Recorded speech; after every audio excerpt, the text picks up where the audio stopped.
내년도 남북협력기금 사업비 1조 원 가운데 3,500억 원가량을 남북 철도 도로 사업에 비공개 책정한 것으로 드러났습니다. 또 판문점 선언 비용 축에서에는 575억 원 규모의 남북 사업 비용이 누락된 것으로 나타났습니다.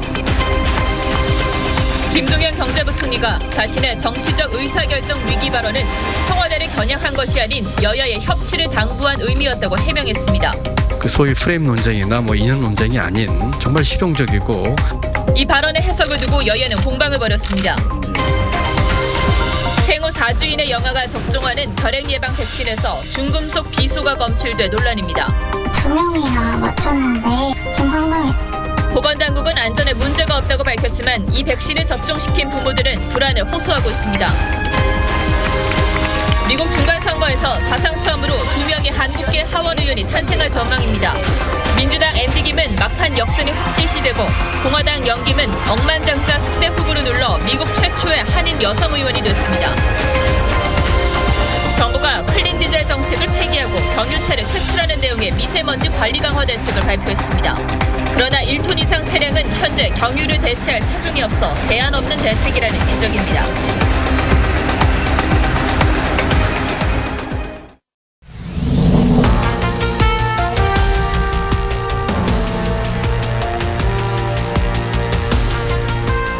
여러분 안녕하십니까?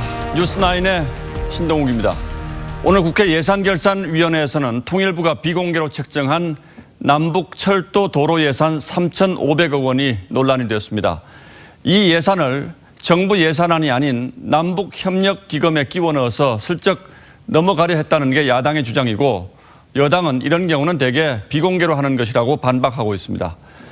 논란의 핵심은 정부가 이런 대규모 예산을 편성해서 북한을 지원하려 하면서 정작 국민을 대표하는 국회의원에게는 숨기려 했다는 데 있습니다. 그리고 대규모 예산이 필요한 남북 공동 사업이 처음부터 이런 논란에 휩싸인다면 과연 국민의 공감대를 얻을 수 있을 것인가 하는 걱정도 나오고 있습니다. 먼저 최원국 기자가 보도합니다.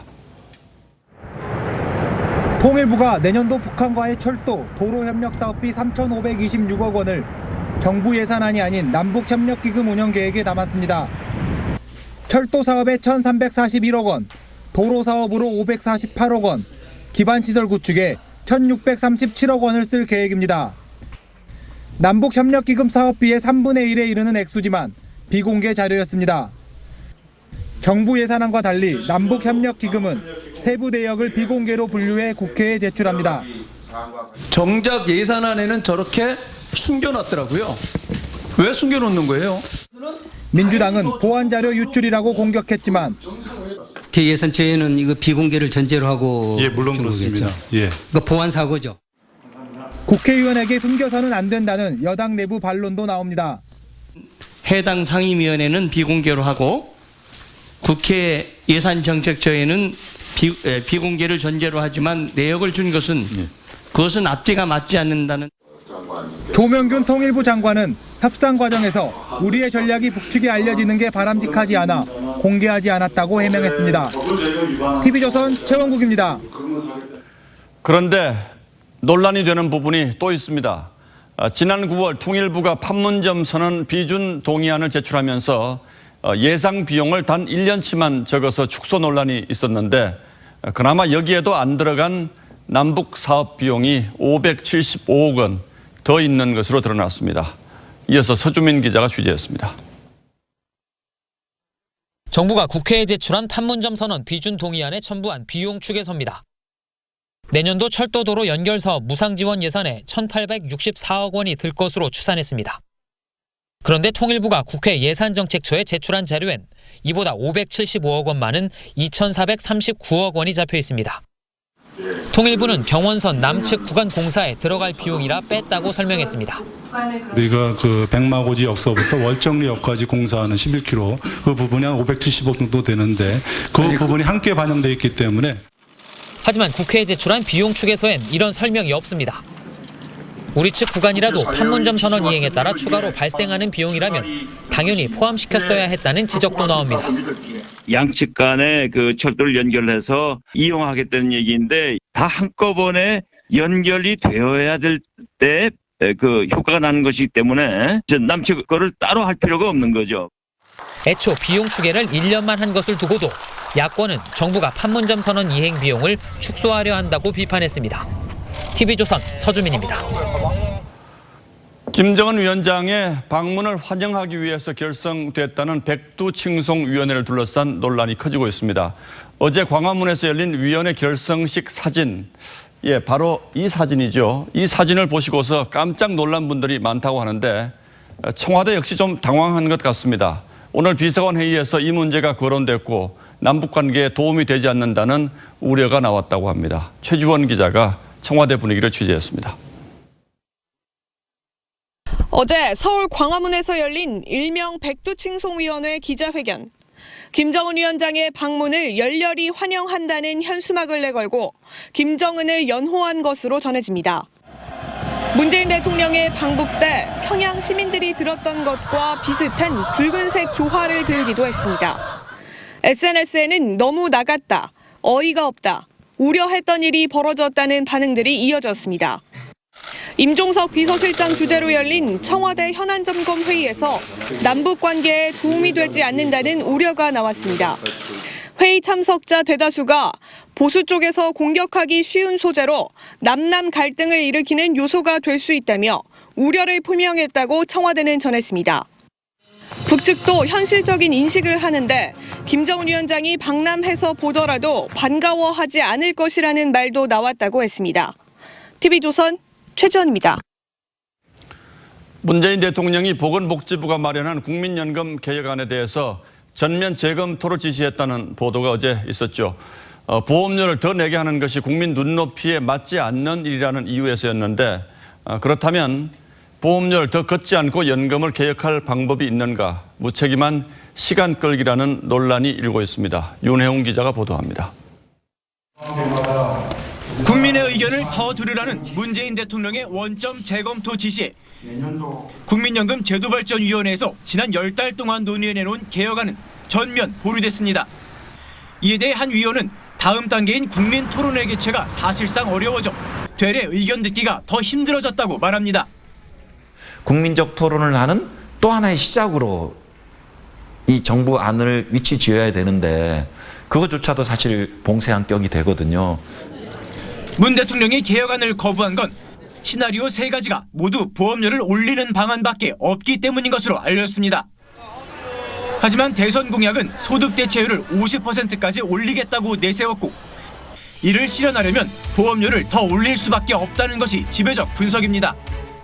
국민연금 소득 대체율을 높이고 사각지대를 해소해서 난감한 건 복지부입니다.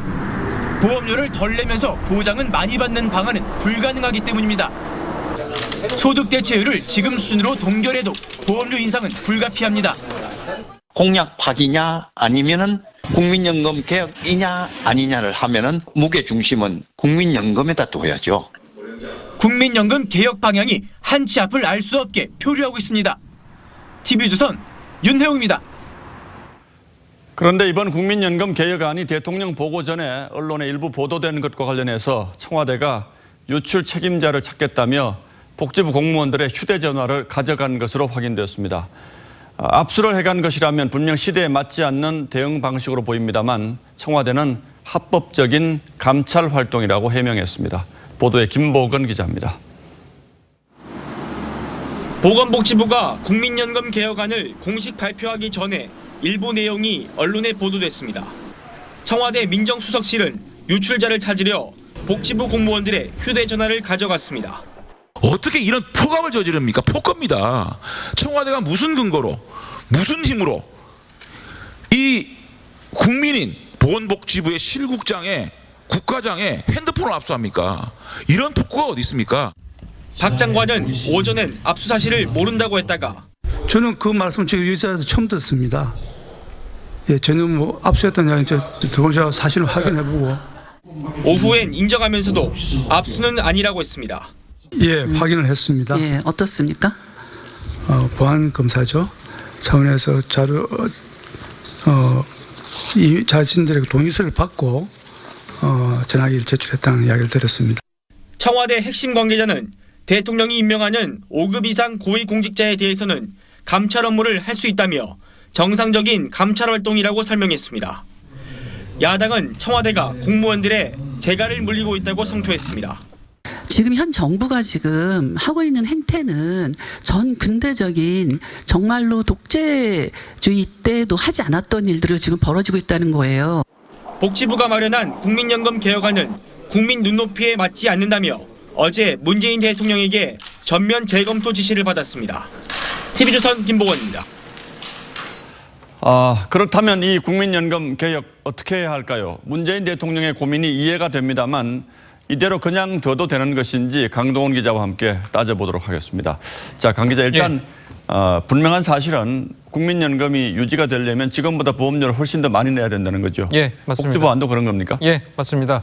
그리고 현재 많이 그리고 오래 받으려면 지금 내는 수준으로는 안 되니까 더 걷어야 한다는 게 이제 주 내용인데요. 예. 그런데 사실 이 복지부가 보고한 보험료 인상 폭은 실제로 필요한 것보다 턱없이 작은 수준이라고 평가되고 있습니다. 그렇군요. 자, 우리보다 연금 제도를 먼저 운영한 선진국 사례를 보면요, 일본이 17.8% 등 훨씬 높은 보험료율을 적용하고 있습니다. 그런데도 대통령이 이 안을 수용할 수 없다 이렇게 한 이유는 뭘까요? 그러니까 정부안이 이 국민이 생각하는 연금 개혁 방안과 맞지 않는다, 이런 이야기죠. 이 보험료율을 인상할 경우에 더 돈을 내라는 것이어서 이 국민적인 저항을 불러올 수 있다고 판단했기 때문입니다. 사실 문재인 대통령은 대선 당시에 국민연금 보험료를 올리지 않겠다 이렇게 이야기했었습니다. 예. 직접 보시죠. 거기에 재원조달 방안이 전혀 없어요. 아니, 그래서 그게 사회적 합의가 필요한 거죠. 그 설계만 잘하면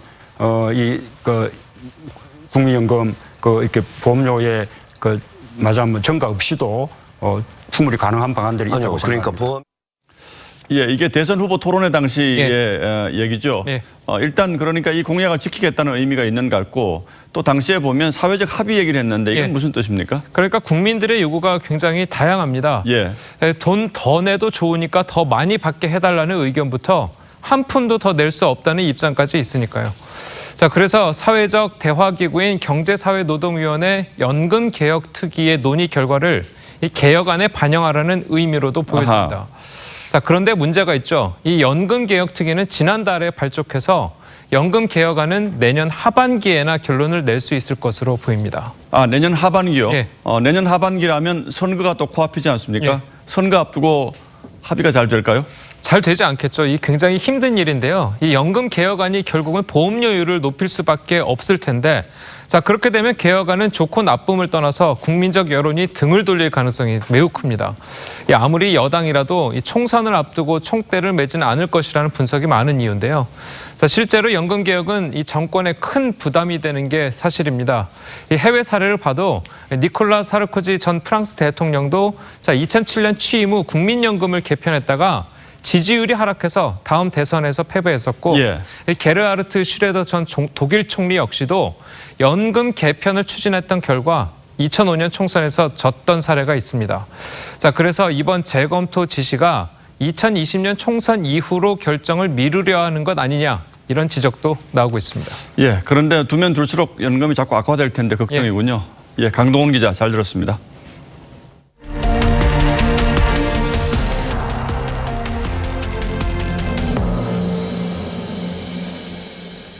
김동연 경제부총리가 현재 위기는 경제 위기가 아니라 정치적 의사결정의 위기라고 말했습니다. 이 말이 청와대를 겨냥한 것으로 해석되면서 논란이 일자 김 부총리가 오늘은 정치권 전체에 대해서 한 말이라고 해명에 나섰는데 김동연 부총리의 교체가 초읽기에 들어간 것으로 알려지면서 김 부총리의 발언과 행보 하나하나가 여러 가지 해석을 낳고 있습니다. 윤우리 기자가 보도합니다. 어제 국회 예결위, 김동연 경제부총리는 현재를 정치적 의사결정의 위기라고 규정했습니다. 경제가 지금 위기란 말에는 저는 동의하지 않지만 어떻게 보면 경제가란 정치적 의사결정의 위기인지도 모르겠습니다. 청와대의 의사결정 구조를 비판했다는 해석이 나오자 오늘 적극 해명에 나섰습니다.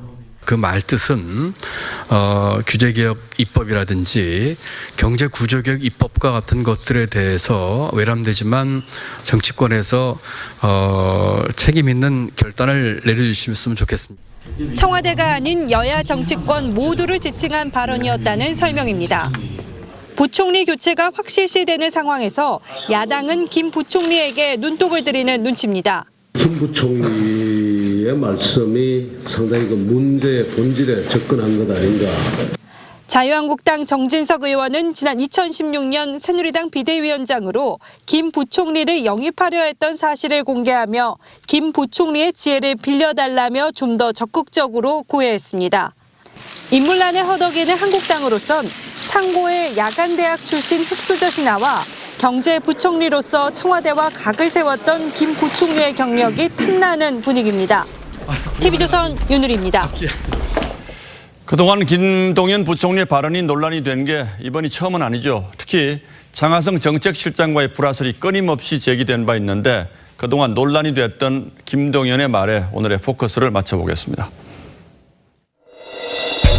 IMF 외환위기 이후 처음입니다. 최악의 고용 지표를 기록하게 됩니다. 기록적인 투자 한파가 원인으로 꼽힙니다. 우리 경제가 어렵다는 걸 부정하는 사람은 없습니다. 위기의식 갖고 그 책임 있는 결단을 내려야 될 때입니다. 경제가 어렵다는 우려의 목소리가 많습니다. 국민들께 송구스럽다는 말. 하지만 경제 투톱의 전망은 엇박자입니다. 연말에는 경제 상황이 나아질 거라는 청와대 정책실장.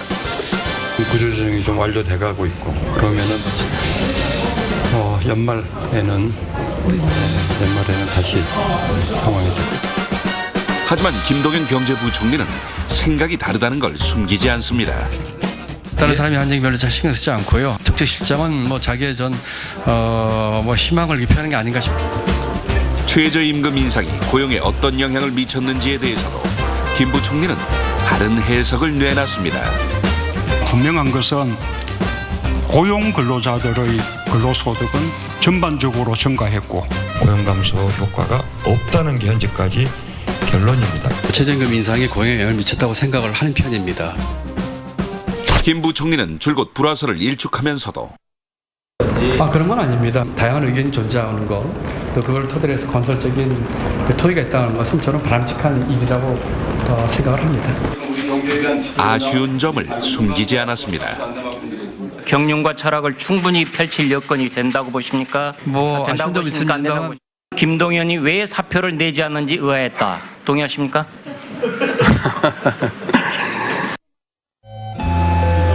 고용 악화와 투자 부진으로 흔들리는 경제를 놔둔 채 사의를 표명한 김동연 부총리의 속마음은 어떨까요? 20만 개, 25만 개 나오면 뭔들 못하겠습니까? 제가 광화문 한복판에서 춤이라도 추겠습니다. 결국 김 부총리는 춤을 추기는커녕 몸을 제대로 풀지도 못하고 경제사령탑의 자리를 떠날 것으로 보입니다. 경제에 대한 정치적 의사결정이 고장났다면 그 책임은 누구에게 있을까요? 뉴스9 포커스였습니다. 이번 미국 중간선거에서 사상 처음으로 한국계 하원 의원 2명이 동시에 탄생할 것이 확실시되고 있습니다. 지도를 볼까요? 두 주인공은 민주당의 앤디 김 그리고 공화당 소속의 영 김입니다. 앤디 김은 한인들이 많이 살고 있는 동부의 뉴저지주에서 출마해서 개표가 95%까지 진행될 때까지 뒤지고 있다가 막판에 0.1%포인트 차이 극적으로 승부를 뒤집으면서 당선이 확실시되고 있습니다.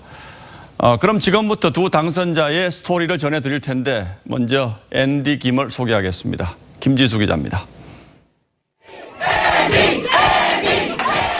지지자들의 환호를 받으며 미소 짓는 남성.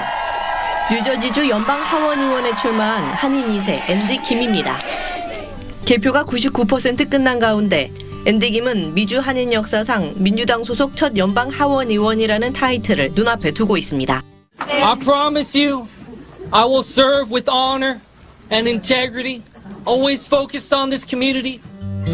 올해 36살인 앤디 김은 고아 출신 아버지와 간호사인 어머니 사이에서 태어나 미국 시카고대와 영국 옥스퍼드대에서 공부했습니다. 오바마 행정부 시절 국무부에 입성했고 아프가니스탄 전쟁에 참전했으며 백악관 NSC, 즉 국가안보회의에서 이라크 및 이슬람 국가 담당 보좌관을 지낸 외교안보 전문가입니다. This is such a critical time for our country. And what we need right now is a new generation of leaders that step up. 앤디 김은 트럼프 정부의 반이민 정책을 거론하진 않았지만 자녀들이 아메리칸 드림을 이룰 기회조차 앗아가선 안 된다며 이민자들이 성공하는 환경을 만드는 게 중요하다고 말했습니다. TV조선 김지수입니다. 그런가 하면 영 김은 서부 캘리포니아주에서 오랫동안 표밭을 갈아온 한인 1.5세대입니다. 초등학교 때 미국에 건너갔다고 하죠. 지난 8월 우리에게도 잘 알려진 에드로이스 의원의 보좌관을 21년 동안이나 지냈고 이번 선거에서는 특히 복권 당첨자 출신의 억만장자 후보 물량 공세를 이겨내고 마침내 아메리칸 드림을 이뤘습니다. 이어서 송지욱 기자가 보도합니다. 안녕하세요. 한국어로 인사를 건넨 영김이 지지자들의 환호를 받으며 선거 사무실로 들어섭니다.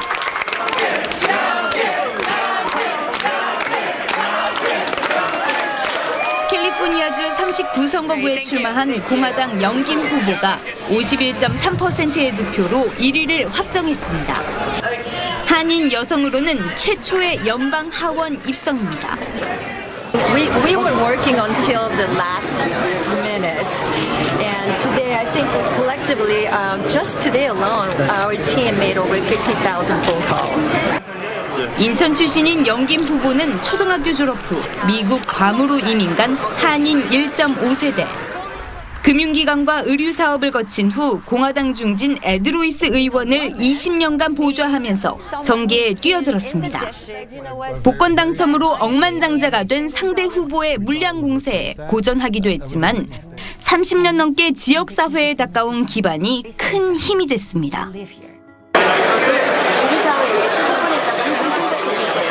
시주간 딸이 주류사회에서 성공을 해야만이 한인 커뮤니티에도 제가 보답을 하는 얘기입니다. 최종 개표 작업이 마무리되면 승리를 선언하겠다는 영김 후보는 한반도 평화와 한미관계 발전을 위해 적극 나서겠다고 밝혔습니다. TV조선 송지욱입니다. 네, 양진호 한국미래기술 회장이 직원 휴대전화에 해킹 앱을 깔아 사생활을 감시했다는 추가 폭로가 나왔습니다. 이런 가운데 경찰은 오늘 양 회장에 대해 구속영장을 신청했습니다. 김승동 기자입니다. 위디스크가 개발한 아이직이라는 프로그램입니다. 관리자 권한으로 접속하면 직원 휴대전화의 통화 내역과 문자 메시지, 주소록을 볼 수 있습니다. 통화 녹음과 일반 녹음, 카메라도 마음대로 조정할 수 있습니다. 그냥 원격으로 그 핸드폰 녹음기로 전화하는 거죠. 통화 녹음은 그 사람 전화 통화를 녹음하는 거죠. 위디스크 전 직원 A씨는 양 회장이 지난 2013년부터 직원 휴대전화를 해킹했다고 폭로했습니다. 사내 메신저 앱에 해킹앱을 숨겨 직원들에게 몰래 설치했다고 주장했습니다.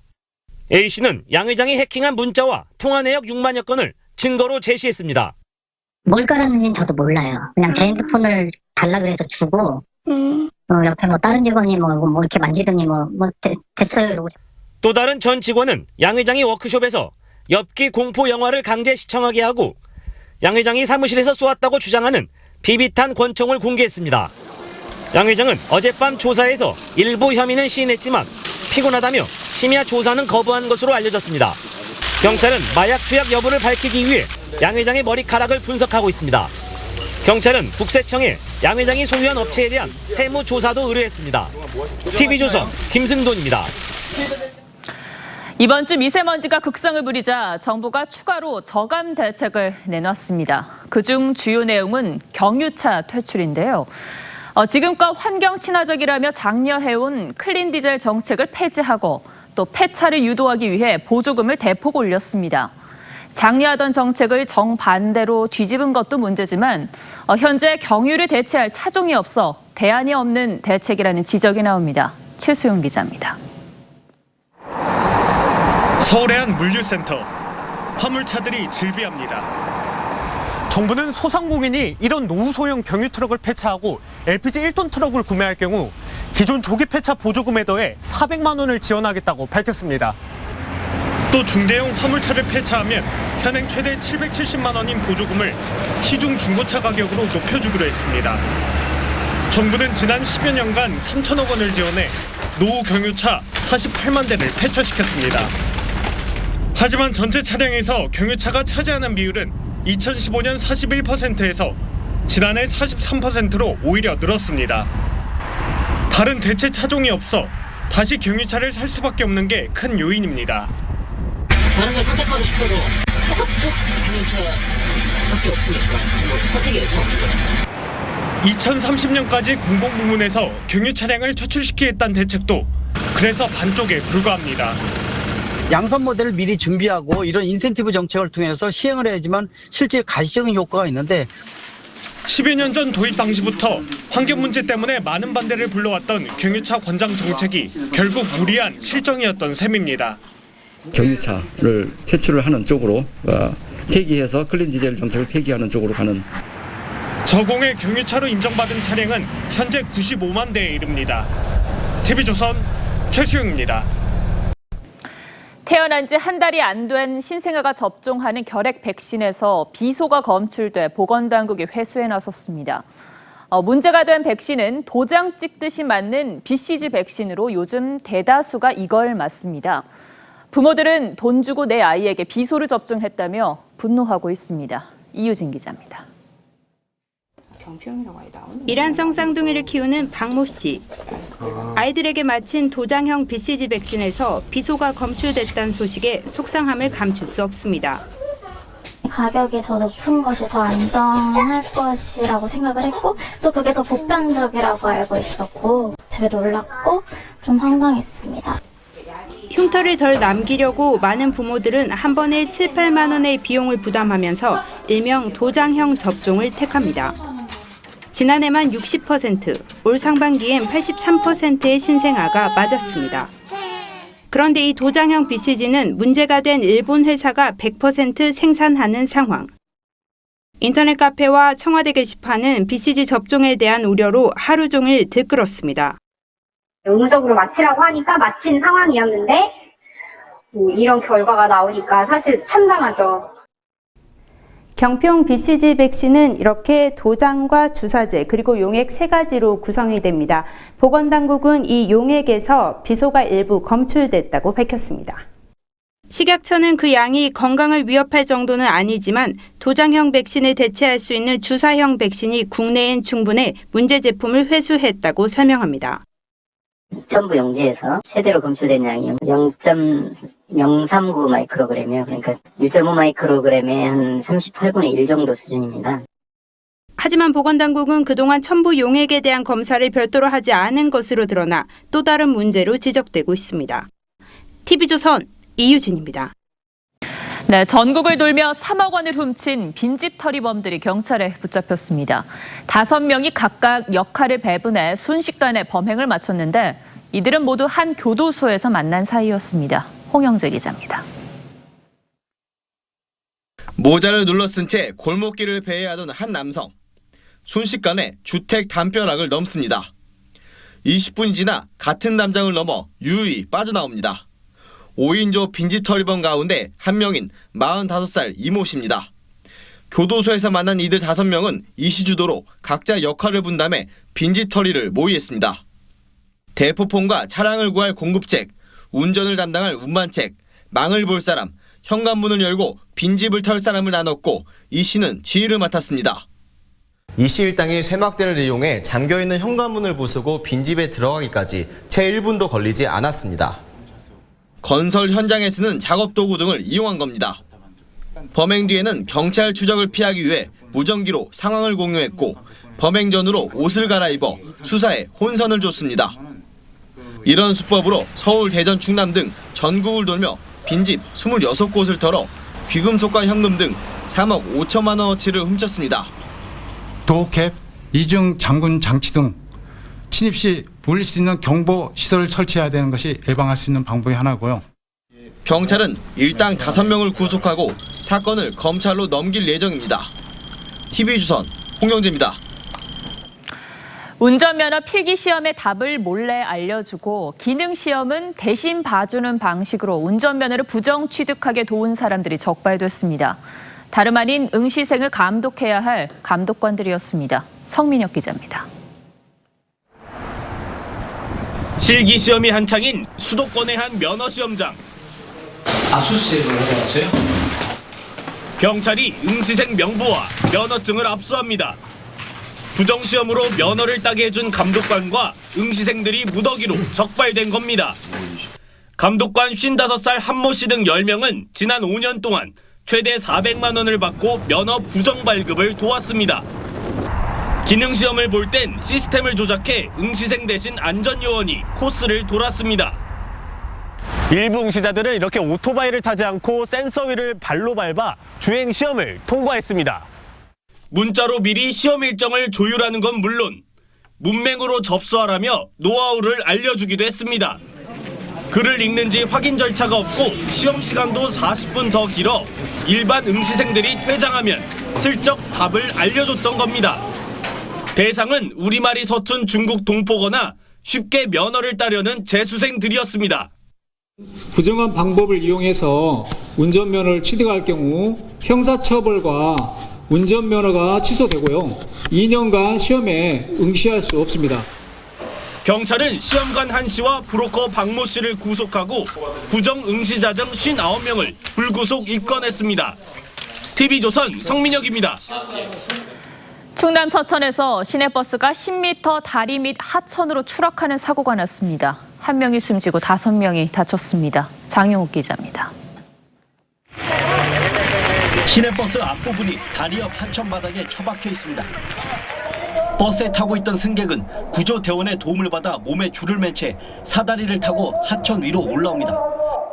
오늘 오후 3시 35분쯤 충남 서천군에서 64살 이모 씨가 몰던 시내버스가 10m 아래 하천 바닥으로 추락했습니다.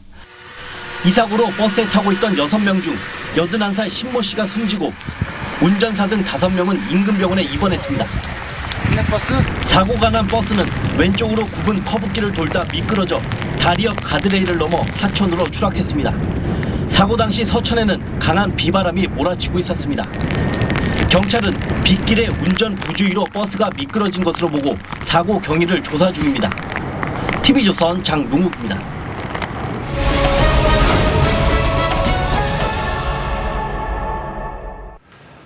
우리 국방의 현주소를 진단해보는 순서, 오늘은 군 보급 전선에는 이상이 없는지 살펴봤습니다. 우리 육군이 보유한 국산 헬기 수리온 10대 가운데 3대는 항상 가동이 불가능한 상태로 알려졌습니다. 국내 제작으로 제품 조달과 관리가 용이해서 가동률도 더 높을 걸로 기대했지만 실제 가동률은 1960년대 만들어진 미군 헬기와 비슷한 수준이라고 합니다. 윤슬기 기자가 단독 보도합니다. 헬기가 이륙한 직후 날개가 떨어져 날아갑니다. 7월 해병대원 5명이 희생된 마리논 추락 장면입니다. 마리논의 원형인 수리온은 육군에 90여 대가 배치돼 있습니다. 그런데 수리온 10대 중 3대가 멈춰서 가동률이 70%에 머물고 있습니다. 이는 노후 기종을 포함한 군 전체 평균 가동률 72%에도 못 미치는 것으로 약 60년 전 개발돼 베트남전에서 활약한 미군 UH-1H 헬기와 같은 수준입니다. 수리온은 그동안 날개 로터 파손과 엔진 결빙 현상, 빗물 유입 등 안전성 문제가 잇따라 제기되었습니다. 이에 따라 점검과 수리, 성능 개선 작업이 계속되고 그 결과 뜨지 못하는 헬기가 거의 3분의 1에 달하는 겁니다. 초기부터 너무 졸속으로 이게 개발이 돼서 헬기라는 건 뭐 한 개 부속만 이상이 있어도 결정적인 문제가 생길 수 있기 때문에 다시 제로 베이스에서 부품 조달 수급이 원활하지 않은 것도 가동률을 떨어뜨리는 원인으로 지적됩니다. 부품 업체들이 경제성을 이유로 공개 입찰에 불응하는 경우까지 있다는 겁니다.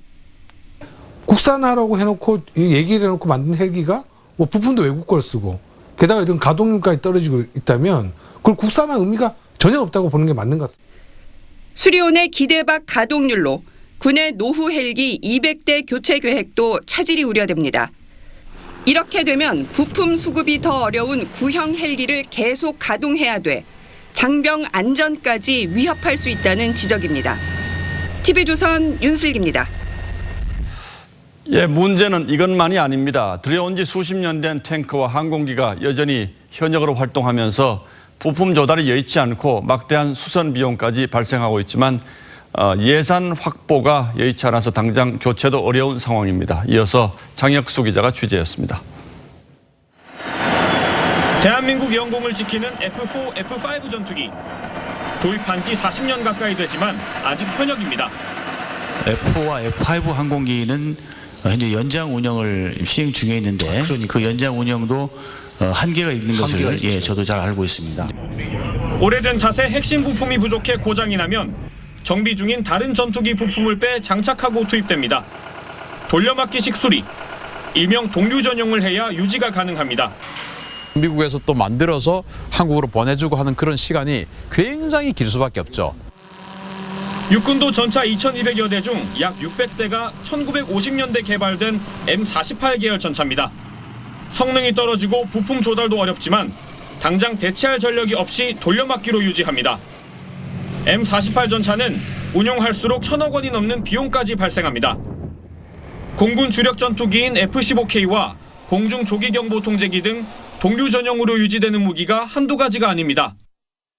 그만큼 전력 유지는 위태롭고 비용은 추가로 발생합니다. 그렇다고 제한된 예산으로 필요한 부품을 100% 사전 확보할 수도 없는 상황. 전문가들은 군이 무기 도입 초기부터 전력 공백을 최소화할 부품 조달 계획을 세우는 등 장기적인 접근이 중요하다고 지적합니다. 전차나 군용기 등 대형 무기 체계를 도입할 경우에는 수명 주기에 관한 전반적인 준비를 하고 사업을 진행을 해야 하는. 해외 무기 도입의 경우 기술 이전 계약도 적극 시도할 것을 주문합니다. TV조선 장혁수입니다. 무려 60주 동안 한 주도 쉬지 않고 이어지던 서울 아파트값 상승세가 이제야 멈췄습니다. 9.13 부동산 대책 여파인데 이제 집값 조정이 시작될 것이라는 전망 속에 풍선 효과 우려도 나옵니다. 지선우 기자입니다. 서울 마포의 한 아파트 단지. 9.13 대책 이전 전용 85제곱미터형 호가가 14억 원을 넘었는데 지금은 1억 원 넘게 빠진 금액에 거래가 됩니다. 뭐 10억 6천짜리가 그때 나간 게 1층이 하게 나간 거였고요. 대책 있고 나서 이렇게 물건들이 막 쏟아지거나 그러지. 이번 주 서울 아파트값 변동률은 0%. 지난해 9월 중순부터 이어지던 거침없는 상승세가 60주 만에 멈췄습니다. 강남 3구를 포함해 5개 구가 하락세를 보였고 강동구 등 5개 구가 보합세로 돌아섰습니다. 지방에선 울산, 부산, 강원, 충남북 등의 하락폭이 커졌습니다. 다만 경기 지역은 0.07%로 지난주보다 오름폭이 커졌습니다. 집값 상승세가 둔화된 서울 대신 개발이나 교통 호재가 있는 지역에 매수세가 몰리면서 이른바 규제 풍선 효과가 나타날 조짐도 보입니다. 정부의 대출과 세제 규제가 워낙 강력한 상황이라 추경 매수세가 끊기고 거래 시장의 소강 상태를 나타내고 있습니다. 당분간 서울 시장은 위축될 전망입니다. 전세 시장은 비수기를 맞아 대부분 지역이 하락한 가운데 세종시만 1%대 급등세를 이어갔습니다. TV조선 지선우입니다. 가구에 묻은 얼룩을 닦거나 페인트 칠을 벗겨야 할 때 쓰는 오염 제거제. 간편해서 많이들 사용하지만 한편으로는 냄새가 조금 독해 걱정도 됐었는데요. 단순한 우려가 아니었습니다. 적지 않은 제품에서 1급 발암물질 같은 유해 성분이 검출됐습니다. 장동욱 기자입니다. 도장공 박모 씨는 작업할 때 종종 두통을 느낍니다. 페인트 제거제에서 나는 독한 냄새 때문입니다. 제거제라고 바르고 나면 싹 벗겨져서 냄새 나죠.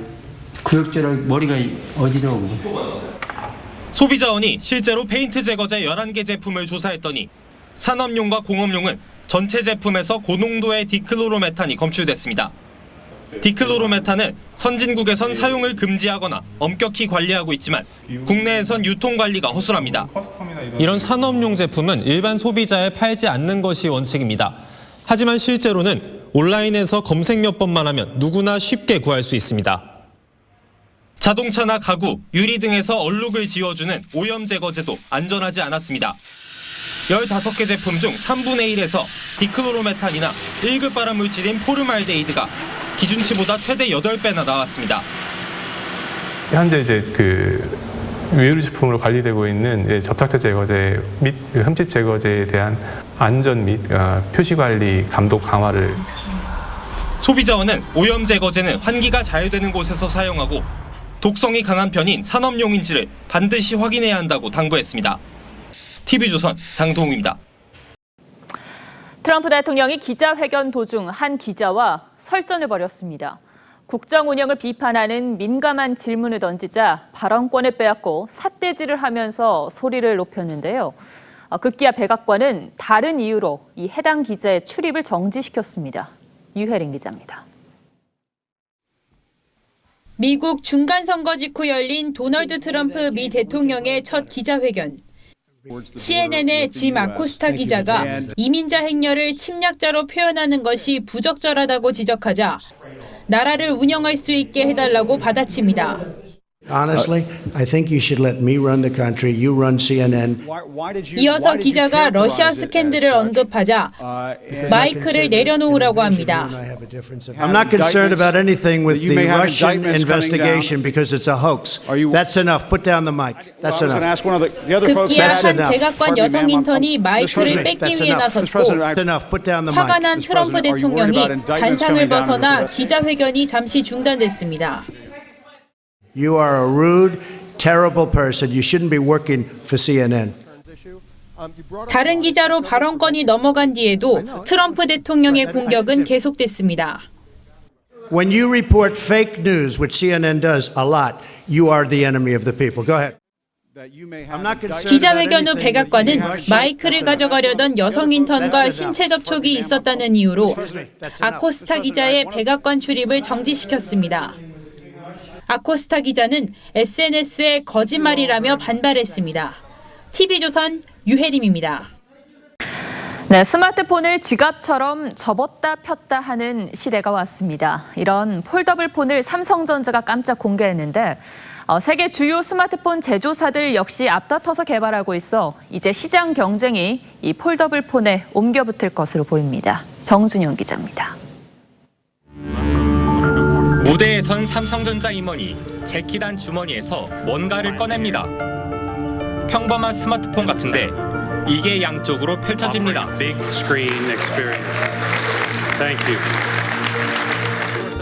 접었을 땐 스마트폰인데 펼치면 7.3인치 태블릿이 되는 겁니다. 큰 화면엔 앱 3개를 동시에 띄울 수 있습니다. We'll be ready to start mass production in the coming months. 삼성전자는 2013년 휘고 접히는 화면을 선보였지만 폴더블 폰 출시엔 신중을 기했습니다. 몇 가지 사안들에 대해서는 철저하게 파헤치고 있습니다. 하지만 더 이상은 출시를 미룰 수 없는 상황이 됐습니다. 고가 스마트폰 시장이 정체된 상황에 제조사들은 폴더블 폰 개발에 경쟁적으로 나서고 있습니다. 세계 최초 폴더블 폰이란 수식어는 이미 지난주 중국의 한 신생업체가 가져왔고 스마트폰 시장 세계 2위에 오른 중국 화웨이도 내년 6월 출시를 공언했습니다. 미국 애플도 개발에 뛰어든 상태입니다. 수요자를 환기시킬 수 있는 여건은 가지고 있다. 활용도는 어느 정도가 될 거냐라는 부분. 스마트폰의 혁신이란 평가와 함께 100만 원을 훌쩍 넘어 200만 원에 육박할 것으로 예상되는 가격이 대중화의 걸림돌이 될 것이란 전망도 나옵니다. TV조선 정준영입니다. 호날두가 챔피언스리그에서 친정팀 맨유를 상대로 시즌 첫 골을 터뜨렸습니다. 현재 성폭행 의혹을 받고 있지만 축구 천재에게는 지장이 없는 듯합니다. 이다솜 기자입니다. 0대0으로 팽팽하게 맞선 후반 20분. 보누치의 롱패스를 호날두가 지체 없이 오른발 슛으로 연결합니다. 역시 호날두라는 말이 절로 나오는 환상적인 득점포에 특유의 복근 세리머니까지 최근 불거진 성폭행 의혹을 비웃기라도 하듯 아주 당당한 모습으로 자신의 챔피언스리그 첫 골을 자축했습니다. 하지만 유벤투스는 종료 5분 전 내리 2골을 내주며 맨유의 1대2로 역전패했습니다. 맨유의 수장 무린유 감독은 도발적인 세리머니로 짜릿한 역전승을 만끽했습니다.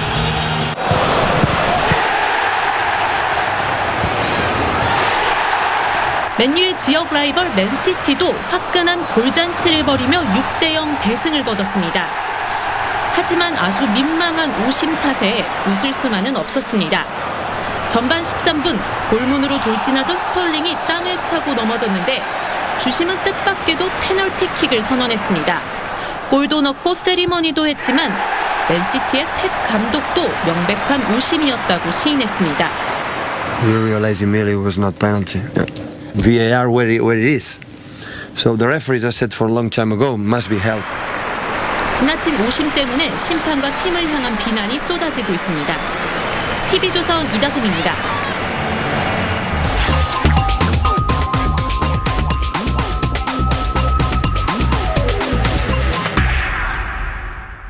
Ladies and gentlemen of the jury, please step out of the hallway.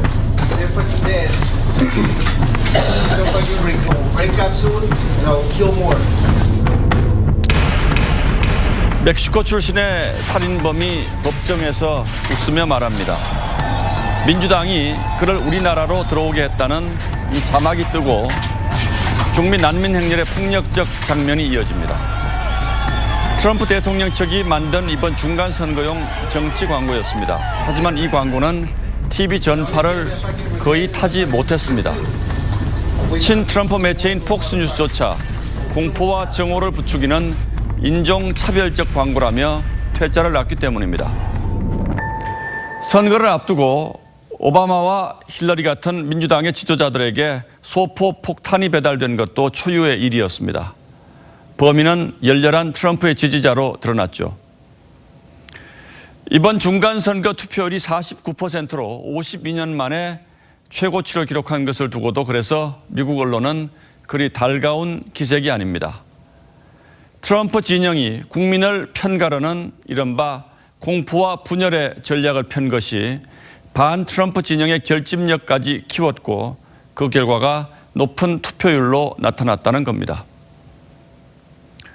분노한 여성, 젊은 층, 유색인이 투표장으로 달려나온 것이 민주당의 하원 탈환으로 이어졌다는 분석도 나왔습니다. 하지만 트럼프 지지자들의 응집력도 만만치 않아서 상원을 지켜내는 절반의 승리를 이루었습니다. 지난 여름 한껏 치솟았던 반 트럼프 정서를 생각하면 예상을 넘어서 선전한 셈이고 뉴욕타임스는 이로써 트럼프의 재선 가능성이 높아졌다고 일찌감치 점쳤습니다. 그래서인지 하원을 내주고도 트럼프 대통령의 기세는 전혀 꺾이지 않았습니다. 러시아 스캔들 특검과 관련해서 법무장관을 트위터로 해임하고 민주당을 향해서는 나를 파헤치려 한다며 전투태세로 맞섰습니다. 시인 칼 샌드버그는 미국은 건전한 정신의 균형과 넉넉한 지혜 그리고 샘솟는 활력으로 늘 새롭게 나아갔다며 미국을 찬미했습니다. 이번 중간선거에서 미국인들이 상하원을 나누어 절묘한 선택을 했다는 평가도 있습니다만 미국 사회의 분열과 대립은 더 깊어진 듯 보입니다. 그래서 이번 선거의 가장 큰 패배자는 건전한 미국 정신이라는 말도 있습니다. 11월 8일 앵커의 시선은 미국 중간선거 그 이후였습니다.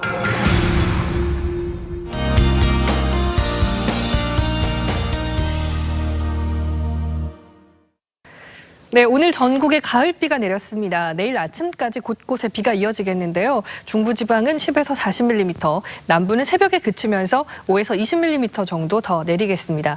또 내일까지 바람이 강하게 불겠습니다. 특히 해안 지역은 강풍특보가 내려진 만큼 시설물 관리 주의하셔야겠고요. 또 새벽에는 짙은 안개에 유의하셔야겠습니다.